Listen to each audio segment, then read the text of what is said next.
Hello दोस्तों, मैं Satyadev Kumar time and work के प्रश्नों के साथ, जैसा कि क्वेश्चन में दिया गया है, ए बी तथा सी एक काम को क्रमशः 6 दिन, 12 दिन और 15 दिन में पूरा कर सकते हैं। 1/8 भाग काम खत्म होने पर सी काम छोड़ देता है। शेष काम ए तथा बी पूरा करते हैं तो शेष काम खत्म होने में कितना दिन समय लेगा। अब 3 व्यक्ति है, ए बी और सी। ए 6 दिन, बी 12 दिन और सी 15 दिन। 6, 12, 15 का एलसीएम जो है 180 होता है। 180 होगा तो 180 में 6 से भाग करेंगे 30, फिर 180 में 12 से भाग करेंगे 15, 180 में 15 से भाग करेंगे 12। ये हमारा इफिशियंसी निकला। और 180 जो एलसीएम निकला वही टोटल वर्क हुआ। अब बोला कि 1/8 भाग खत्म होने पर सी काम छोड़ देता है। तो 1/8 काम होने पर तो टोटल वर्क 1 है, 1/8 काम खत्म हो गया तो रिमेनिंग कितना बचा? 7/8। रिमेनिंग वर्क जो है, रिमेनिंग वर्क ये हुआ। तो 1/8 भाग तक सी जो है हुआ काम तो छोड़ दिया, तो बचा कितना काम? 7/8। तो अब सी चला गया तो कौन करेगा? ए और बी। तो टोटल 180 वर्क है, 180 काम करना है। और 1/8 भाग काम होने के बाद सी छोड़ दिया तो बचा काम कितना? 7/8। तो यहाँ सी जो है छोड़ के चला गया है तो बचा ए और बी। तो ए और बी मिलकर कितने दिन में समाप्त करेंगे? तो ए और बी देखिए, ए की क्षमता है 30 और बी क्या है 15। तो 30 + 15 दोनों मिलकर करेंगे कितने दिन में? 30 दिन में। तो 180 × 7/8 बराबर 45 × T। 45 से इसको काटेंगे 4 बार में, 45 चौके 180 होता है। 4 से काटेंगे 8 को 2 बार में, तो T = क्या आ गया? T आ गया 7/2। तो ये जो है 3.1/2 डेज में जो है ए और बी मिलकर जो है शेष काम को 3.5 दिन में काम खत्म कर देगा। ये इस प्रश्न का आंसर हुआ। सेकंड नंबर सवाल जो है, ए बी तथा सी किसी काम को अलग अलग 25 दिन, 20 दिन तथा 40 दिन में पूरा कर सकते हैं। तीनों मिलकर काम शुरू करते हैं, लेकिन कुछ दिन बाद बी काम छोड़ देता है तथा उसके 5 दिन बाद ए छोड़ देता है। उसके 2 दिन बाद सी कार्य को पूरा करता है। तो पूरा कार्य करने में कितने दिनों में समाप्त होगा? अब ये क्वेश्चन देखने में तो बहुत इजी है, लेकिन इसको सेटिंग थोड़ा करना पड़ता है। तो ये देखिए, समझाने की कोशिश करते हैं। ए बी और सी, ए 25 दिन में, बी जो है 20 दिन में और सी जो है 40 दिन में। तो 25, 20 और 40 का एलसीएम निकालेंगे तो 200 आएगा। 25, 20 और 40 के एलसीएम निकालेंगे तो 200 आएगा। अब कैसे आएगा देखिए, समझाने की कोशिश करते हैं। ये जो है 25 और 20 को करेंगे तो 100 होगा। तो ये 40 पूरे 100 को काटता नहीं है, तो 40 को 20 × 2 कर सकते हैं। तो 20 जो है 100 को काटेगा, लेकिन 2 बच गया तो वो 100 में गुना हो जाता है, इसलिए 200 होगा। तो 200 जो आया एलसीएम, उसको टोटल वर्क मानते हैं। तो तो 200 में 25 से भाग देंगे तो 8, और 20 से भाग देंगे 200 में तो 10, और 200 में 40 से भाग देंगे तो 5। ये हमारा तीनों का क्या निकाला, इफिशियंसी निकाला, क्षमता निकल गया। अब समझने की बात है, तो कह रहा है कि कुछ दिन बाद ये काम छोड़ दिया। अब कितने टोटल वर्क तो हमको है 200, लेकिन कितने दिन बाद छोड़ा ये हमको मालूम नहीं है। तो मान लीजिए कि टी दिन छोड़ दिया, टी दिन बाद जो है बी छोड़ा, ठीक है, लेकिन बी की क्षमता भी तो हमको है 10, तो गुने 10 लिख दिया। अब देखिए कह रहा है कि बी छोड़ दिया, उसके 5 दिन बाद, किसके 5 दिन बाद, बी को छोड़ने के बाद 5 दिन बाद, तो बी जो है टी दिन के बाद छोड़ा और उसके 5 दिन, तो टी प्लस 5 दिन होगा। तो टी प्लस 5 दिन के बाद जो है कौन छोड़ा, ए छोड़ा।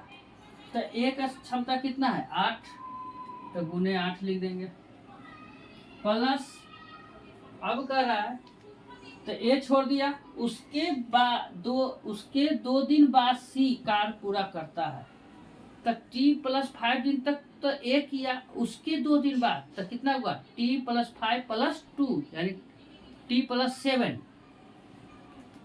तो टी प्लस 7 कौन रहा, सी। तो सी की क्षमता कितना है 5। ये देखिए अब जो है 200 तो 10T हो गया, प्लस 8 से इसमें करेंगे तो 8T प्लस 40 प्लस 5 से इसमें मल्टीप्लाई करेंगे तो 5T प्लस 7 5 35। अब देखिए ये हो गया 200, 10T 8T 18 और 5 23, 23T हो गया, प्लस 40 और 35,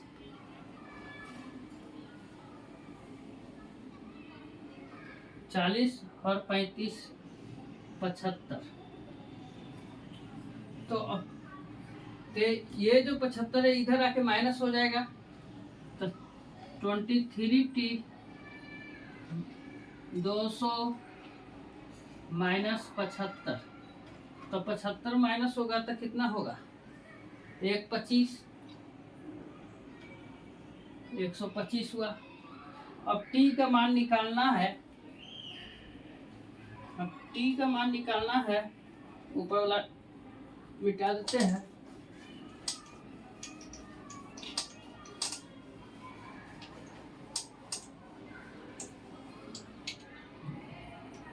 तो T का मान निकालना है, तो 23T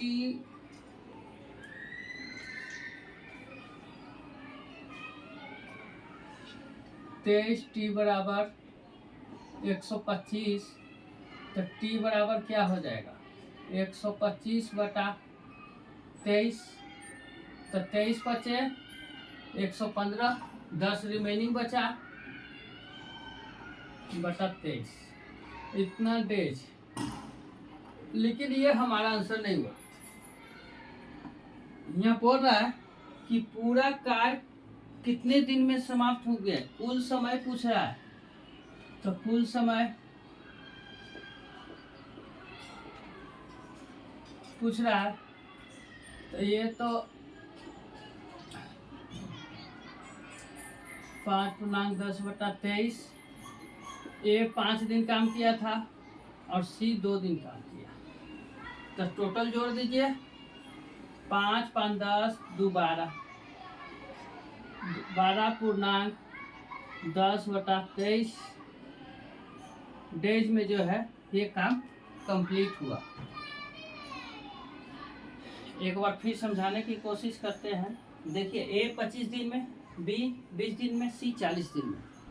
तो 25, 20, 40 का एलसीएम निकालेंगे तो 200 आएगा। तो 200 में 25 से भाग देंगे 8 बार में, 20 से भाग देंगे 10 बार में, 40 से भाग देंगे 5 बार में। तो हमको जो है तीनों की क्षमता निकल गया और टोटल वर्क हमको मालूम है 200। अब बोला है कि बी जो है कुछ दिन काम करने के बाद छोड़ दिया। अब कुछ दिन के बाद छोड़ा तो कितना दिन के बाद छोड़ा ये मालूम नहीं है। तो टी दिन के बाद छोड़ दिया काम बी ने। तो बी की क्षमता कितनी है? 10। तो टाइम और क्षमता दोनों में मल्टीप्लाई करते हैं तो हमारा वर्क निकलता है। तो इतना वर्क किया। फिर जो कर रहा है ए जो है बी के छोड़ने के 5 दिन बाद छोड़ता है। तो टी बी जो है टी दिन काम किया, उसके 5 दिन बाद ए छोड़ता है। तो टी प्लस 5, तो ए की क्षमता है 8, तो गुने 8 किए। अब बोल रहा है कि सी जो है एक के दो दिन बाद छोड़ देता है। तो एक के 2 दिन बाद तो ए टी प्लस 5 किया और 2 दिन और, तो टी प्लस 5 प्लस 2, तो टी प्लस 7 हो गया। कौन? सी। तो सी की क्षमता है 5, तो गुने 5 कर दिए। तो यहाँ 10T हो गया। 8 से करें तो 8T प्लस 8 पचे 40, 5 से मल्टीप्लाई करें 5T प्लस 7 पचे 35। तो यहाँ टी वाला जो है एक जगह कर लिए, 10T, 8T और 5T, टोटल हो गया 23T और 40 और 35, 75 हो गया। अब ये 75 जो है 200 में माइनस होगा, तो यहाँ 23T इक्वल टू 125। तो 1 अब T इक्वल टू कितना? 125/23, 5 और 10/23। लेकिन हमको टोटल टाइम पूछा, तो टोटल टाइम कैसे निकालेंगे? टोटल टाइम जो है ए 5 दिन किया, बी 2 दिन तक किया, तो इतना दिन में तो ये काम खत्म हो रहा, शेष काम 5 दिन ये और 2 दिन ये, तो 5, 5, 10 और 2, 12, 12.10/23 दिन। ये हमारा आंसर हुआ। इसमें किसी भी प्रकार का त्रुटि हो या समझ में नहीं आया हो तो कमेंट जरूर करें। धन्यवाद।